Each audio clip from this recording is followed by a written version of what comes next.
WWE 2K25 is too good on the Nintendo Switch 2, and that's making the fanboys lose it. WWE 2K25 is finally out on the Nintendo Switch 2. I made a short overview video of it yesterday, the day it came out, so make sure to check that out. Before we get to the video though, I just heard the news about the passing of Hulk Hogan. He is going to be missed, and he was a big part of my childhood.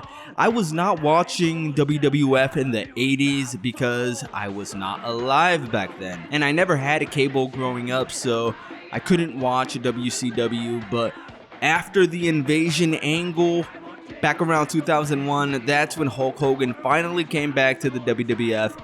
And by then, I had seen a bunch of videos and VHS documentaries.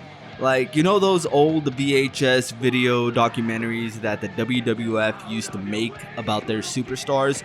But the superstars were in character the entire time. Well, I saw some of those WrestleMania highlight tapes, and obviously Hulk Hogan was a big part of that because he main evented a bunch of them, and he was a major part of the WWF back then. So I got kind of familiar with Hulk Hogan back when I was a kid, even though I didn't actually watch him when he had his initial WWF run when he got really big. So when he came back to the WWF around 2002, I couldn't wait to have my own Hogan memories like the ones I saw in those old tapes. Unfortunately, due to life circumstances at the time, I had to stop watching WWF, and I never really got back into it. But Hulk Hogan is someone I still have very fond memories of. He had demons, but so do I, and so do you. So who gives a shit? Rest in peace, brother man, you will be missed. And if any of you guys have 2K25 on the Switch 2 already, what do you guys think about it? Are you having fun with it? Has anybody done a Royal Rumble, like a full Royal Rumble on the Switch 2 edition yet? Getting back to the video, it seems like with each big release we see on the Nintendo Switch 2, Nintendo fans will glaze the hell out of it, which is to be expected.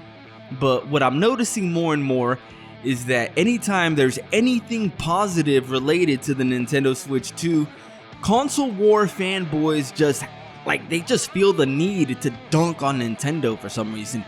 Like, for example, most recently WWE 2K25 was released, and by all accounts, it's pretty much a one-to-one port job on the Switch 2. It's very well done. In my video yesterday, you can look at the side-by-sides with the PlayStation 5 version, and you would not be able to tell a single difference without looking really hard for it. And it performs really well too, which is a far cry from what we got in WWE 2K18 on the original Switch. I got video of me playing an 8-man tag match in handheld mode, and it's a buttery smooth 60 frames per second. But despite that, the negative Nancy's, they just have to come out in full force. In a way, I guess it's good, because you know how they say that any press is good press? Well, now that I think about it, that's actually not true. This guy, Zero of Super Smash Bros. Fame, he found that out the hard way, even though he was exonerated in the end. But with that being said, anytime there's good news on the Nintendo front, we get the trolls that come out. You can see this all over Twitter, but let's take a look at the comments section of my last video for some examples. Clayton Roy here says that at least on the PS5 you get the full game on disc. Nintendo is a piss poor joke. Well, I would say that I agree with you, but do you really get the full game? Like, as far as I'm aware, a lot of the content for these 2K sports games is DLC. None of that is going to be on disc.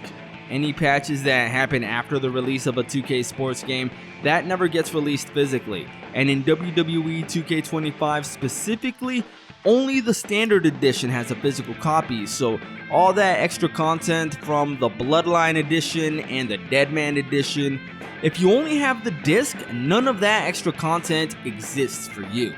And God help you if 2K launches their game in a broken state.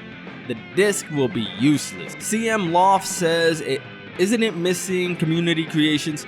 Well, this is actually not a hate post. It's true. It's true.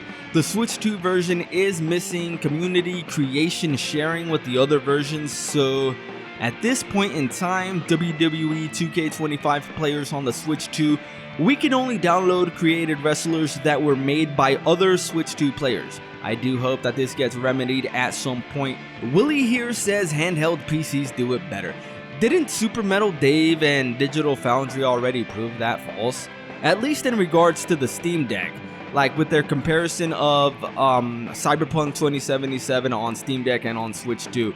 And I've heard conflicting reports regarding how the Steam Deck specifically runs WWE 2K25. I heard it actually struggles in multi-man matches, but the Switch 2 can handle 8-man tag matches just fine. A lot of these media outlets are just running with the same line that WWE 2K25 on the Switch 2 cuts a key feature, and they're referring to the missing community creation sharing with the other consoles.